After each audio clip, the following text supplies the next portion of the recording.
New at 10, the story of a California man who moved to Fayetteville in July to start a new chapter and care for his mom. David Pemberton had started building a life, working, playing pickleball, and enjoying life in the South.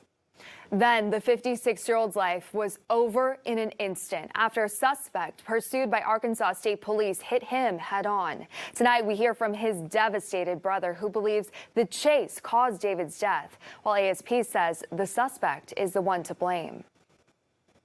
It's going to be ASP who was in the pursuit. Suspect people involved in a head-on collision. They got the guy, but then now my brother's dead. It was an ordinary day for David Pemberton. He had his gardening gloves and some DoorDash receipts laying around his car with a soda in the cup holder. Those were the pieces of his life his brother found at the crash scene where he died. He just didn't deserve to die in a ditch on the side of the road for just going about his day because of an over-aggressive police pursuit. Police say 20-year-old Noah Cargill was driving a Dodge Charger recklessly on North Rupel Road near West Weddington Drive. They say the pursuit hit speeds of more than 100 miles per hour, with Cargill nearly hitting other drivers. It ended when he crashed into David.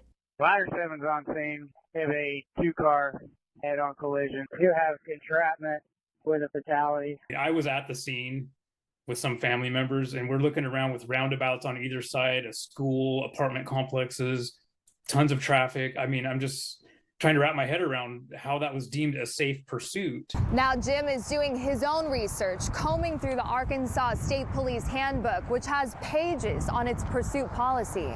So the officer has a duty to drive his or her vehicle in accordance with Arkansas law with due regard to the safety of all persons, meaning that should be the most important thing, not apprehending the suspect. Arkansas State Police Director and Secretary of the Department of Public Safety, Mike Hager, watched the dash cam footage, which has not been made public yet. The Pemberton family has not seen it either. This person, obviously, was driving extremely reckless. That all happened before the trooper ever attempted to intervene. We have no reason to believe that this person was driving that way because the trooper was trying to stop him.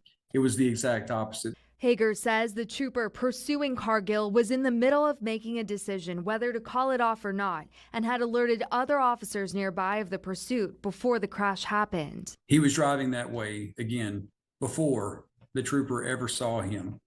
He continued to drive that way after the trooper was trying to intervene to get him stopped. You know, in fairness, we're kind of in an impossible situation. But Pemberton says he thinks the ASP handbook on pursuits is too vague. It doesn't say like how many blocks a chase should go on, how fast is too fast, because I heard it was like over 100 miles per hour at some point. I am not anti-law enforcement at all. I am pro-law enforcement. But I feel like policies are not clear. Not only the policies not being clear, but just training. Hager adds that in 2016, Arkansas State Police started keeping detailed records on vehicle pursuits involving the agency. He says from that point until January 1st of this year, there were 3,725 pursuits, resulting in 0 innocent civilian deaths. This is exactly why we take the stance that we do, and we train our troopers the way we train them to get these people stopped before something like this happens.